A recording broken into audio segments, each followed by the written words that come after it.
Okay, guys, I'm going to look away from the camera for a second. I've got an article up from, it's called Intensive Dietary Management. And their explanation is, what is cortisol?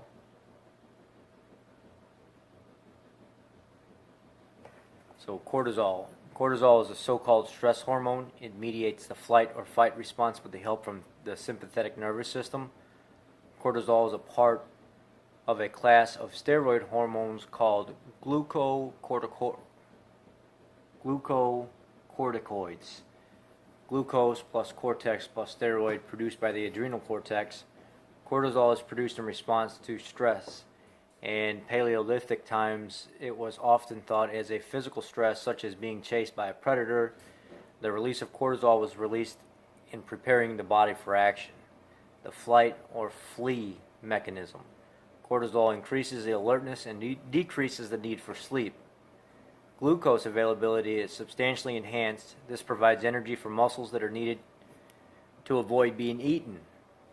Non-essential metabolic activities are curtailed. All available energy is directed towards surviving the coming stress of basically being attacked. Growth, digestion, and other long-term issues are temporarily restricted while cortisol is high is the natural function of it. Proteins are broken down and converted into gluconeogenesis, in the fasted state. Cortisol has several mechanisms to increase glucose in the body. The blood glucose raising effect of synthetic cortisol, prednisone, has been known for at least 40 years. These include stimulation of the hepatic nervous system, or hepatic gluconeogenesis, inhibition of glucose uptake in peripheral tissues, stimulation of fat and amino acid breakdown helps provide substrate for hepatic gluconeogenesis, vigorous physical exertion, fight or flight, soon followed by using up these newly available stores of glucose. Shortly thereafter, we were either dead or the danger passed. In either case, the cortisol levels decreased, going back down to low levels. The body is well adapted to the short-term increase in cortisol and glucose, but not the long-term increase. The second part to this is when cortisol rises, so does insulin. And that's a given. That's just the hormonal function of how we as humans operate. At first glance, cortisol and insulin appear to have but the opposite effect. So people think that if you're fasting, insulin's low, cortisol has to be low too. Well, it's the exact opposite. You're putting your body in a stressful situation, so your response, your fight or flight when not eating food is to elevate cortisol. And if you're a person that already has elevated cortisol and then you're fasting on top of it and you're trying to make it even worse, think about the hormonal damage or the adrenal fatigue and stuff, especially people that work out constantly all the time. They're working out 2 or 3 hours a day.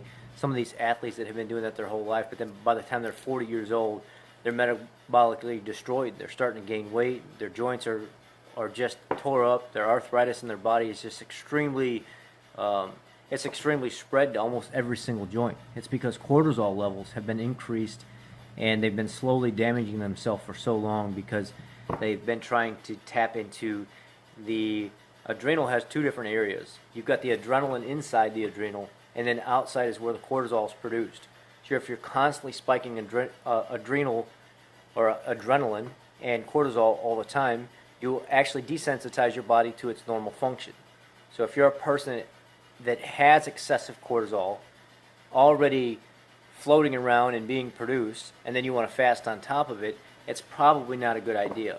One of the articles I'm going to post here is by Dr. Jason Fung, and one of the people that asked him about fasting, which some people call him probably the #1 fasting expert in the entire world.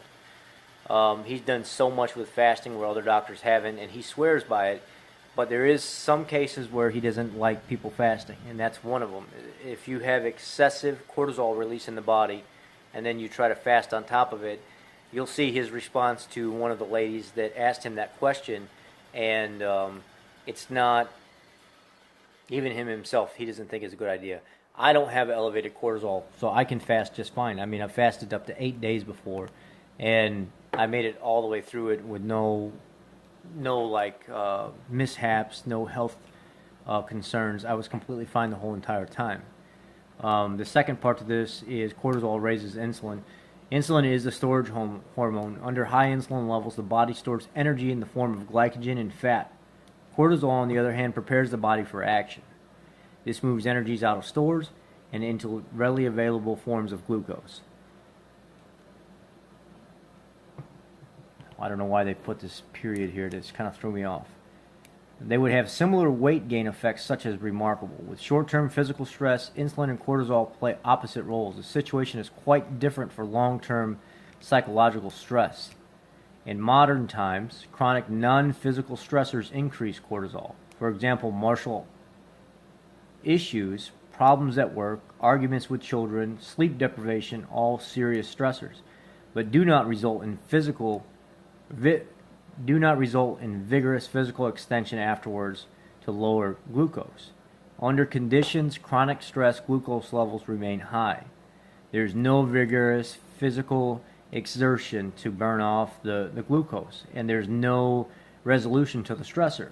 So what they're talking about here is people that argue with their spouses, people that have rough days at work, people that are in lots of debt, or maybe they're running from something, they're in and out of trouble with the law. They're constantly stressed every day from non-physical exertion. So naturally, when cortisol levels increase, your body has to have a response to the cortisol level increase, which slows metabolism, like we talked about in the previous section, increases your glucose levels, but they sit there and you don't burn it off. So kind of what this article's saying is, if you're going to get into an argument, if you're going to have a rough day at work, if you're going to be fighting with the kids, if the puppies shit all over the house, like that happened to me the other day, and basically drove me nuts through the roof, what I should have done is I should have went outside and I should have watered the plants. I should have maybe mowed the grass. I should have went and checked the mail, walked up and down the road or something like that to get that glucose out of the body. Because even if you're in a fasted state and you raise your cortisol levels, one of your pancreas' jobs is not just to spike insulin. The other job is to release glucagon, and that is a response to glucose levels being depleted. So if I have high cortisol levels and then I want to fast on top of it, I increase my cortisol levels even more, and then my pancreas releases glucagon so the liver can break it down and turn it into glucose readily available for your body to utilize as energy, and I don't use it, I'm already in a fasted state. If I don't have a cortisol issue, if I don't have a hormone issue, my body's probably going to be able to blow through that glucose no problem because I'm already fasted. I have no energy. But if I have a hormonal issue and I don't utilize that glucose right away, and I know that I probably am teetering that line of danger fasting, well, that glucose has to go somewhere. Now you're talking about in a fasted state, probably destroying your metabolic rate even more. Maybe storing that fat, that glucose as fat, and spiking your blood sugar for a longer period of time than normal. So these are some things that could go along with that. And they're talking about people in today's society that have normal stresses where cortisol levels increase. Maybe they would have some benefit to doing a light workout afterwards to bring those blood sugar levels back down that are possibly released by the body in normal response to cortisol increase, your stress hormone. So this chronic elevation in glucose can trigger the release of insulin. Chronically elevated cortisol leads to increased insulin. This has been demonstrated in several studies. One study measured people repeatedly during a random working day. Cortisol levels increased with self-perceived stress levels. These stress-related increases in cortisol showed up consistently strong in relationship both increased glucose and increased insulin. Since insulin is the major driver of obesity, it should be no surprise that it was also related to both BMI and abdominal obesity. Using synthetic cortisol, we can also increase insulin experimentally.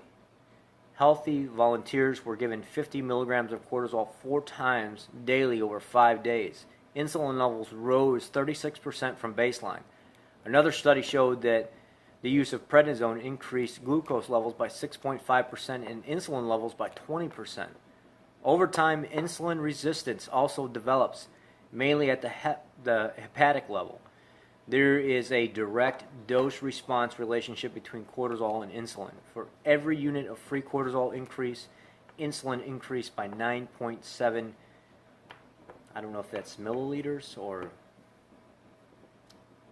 And anyway, it's MU-I.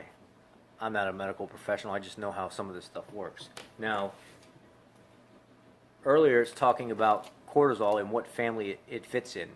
And it's the glucocorticoids. That's a control class. And that class alone is what we were talking about when it stated in the article that it decreases your metabolic function. It slows down the digestion of fat. It slows down the digestion of protein. It slows down the digestion of carbohydrates. Your body in a fasted state doesn't have any nutrients going into it. So if you don't have a hormone problem and you're fairly healthy overall, even though I'm still somewhat overweight, internally, my labs, overall, my hormone function, I don't show any problems. I can fast just fine, and I won't have a problem. But some people can't. Their blood sugar will drop too low, their hormone function will be off, they don't know how to control it properly, and these are some of the other issues that you run into as well. So if you're thinking about fasting and you already are in a stressful situation, moving, finances, you're in the middle of a breakup, a divorce, you're having problems at work, you're switching jobs, you're in the middle of moving, I knew right away, about 3 months ago, I was in the middle of a fasted state, and all of a sudden, I got this job down here in Louisiana, and the first thing that popped into my mind is, I'm going to be stressed, I know what's going to happen, quit fasting.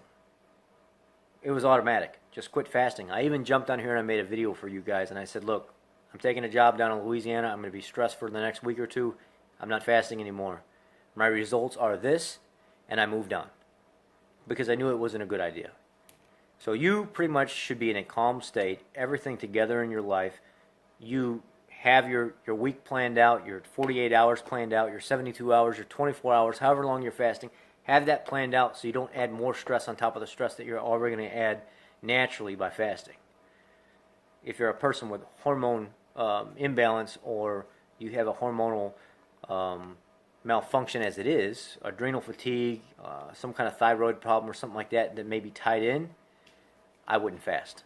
I would get that in check first before I went into a fasted state, and I would make sure my life was together before I started trying to do anything.